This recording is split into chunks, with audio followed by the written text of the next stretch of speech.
குதிரை பேரம் என்று சொல்லுகிற திராவிட முன்னேற்ற கழகத்தை பார்த்து கேட்கிறேன். கம்பம் சட்டமன்ற தொகுதியில் மறுமலர்ச்சி திராவிட முன்னேற்ற கழகத்தின் சார்பில் தேர்ந்தெடுக்கப்பட்ட ராமகிருஷ்ணன் சட்டமன்ற உறுப்பினரை கட்சியிலிருந்து ராஜினாமா செய்ய சொல்வதோடு சட்டமன்ற உறுப்பினர் பதவியை ராஜினாமா செய்ய சொல்லி மீண்டும் அவரை திராவிட முன்னேற்ற கழக வேட்பாளராக்கி அதே தொகுதியில் எம்எல்ஏ ஆக்கினீர்களே, அதென்ன பெருச்சாளி பேரமா குதிரை பேரம்னா?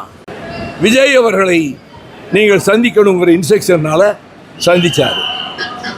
அவரிடம் போய் புகார்கள் கொடுப்பதும்,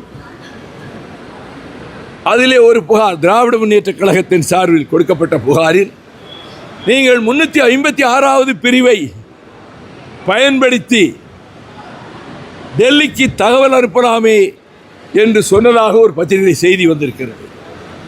356 மாநில ஆட்சிகளை டிஸ்ட்ரிக்ட் செய்வதற்கான பிரிவு, அது அகற்றப்பட வேண்டும் என்பதுதான் அண்ணா காலத்திலிருந்தும் கலைஞர் காலத்திலிருந்தும் எடுக்கப்பட்ட நிலைப்பாடு. இப்பொழுது எதற்காக 356 நீங்கள் பயன்படுத்தலாம் என்று சொல்கிறீர்கள்? மக்களால் தேர்ந்தெடுக்கப்பட்ட அரசு 35 விழுக்காடு வாக்குகளை பெற்று மக்களால் தேர்ந்தெடுக்கப்பட்ட ஒரு அரசு இருக்கிறது.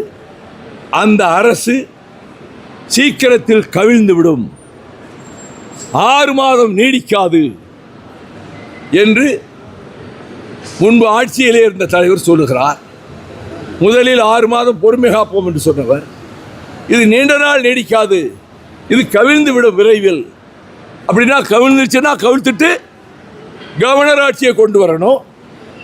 எந்த பிஜேபி இந்துத்துவ சக்திகளை தமிழ்நாட்டுக்குள் நுழையவிடக்கூடாது என்பதற்காக, அந்த ஒரு காரணத்துக்காக இதே கோவை விமான நிலையத்தில் திராவிட முன்னேற்ற கழகத்தின் இதற்கு முன்பிருந்த முதலமைச்சர் சகோதரர் தளபதி ஸ்டாலின் அவர்களை சந்தித்த போது இந்த காரணத்தை தான் நான் சொன்னேன். ஆனால் அதே பிஜேபி மறைமுகமாக இங்கே ஆட்சி நடத்துவதற்கு ஏற்பாடு செய்கிற விதத்தில் கவர்னர் 356 பயன்படுத்தலாமே என்று சொல்லுவது, கவர்னரிடத்திலே படையெடுத்து போய் எல்லாம் குதிரை பேரம் நடக்குது.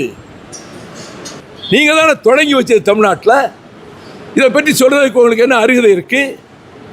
அதே போலத்தான் அனிதா ராதாகிருஷ்ணனையும் அதிமுகவிலே ராஜினாமா செய்ய சொல்லிவிட்டு பிறகு நீங்களே உங்கள் கட்சியை சார்பு வேட்பாளராக ஆக்கினீர்கள்.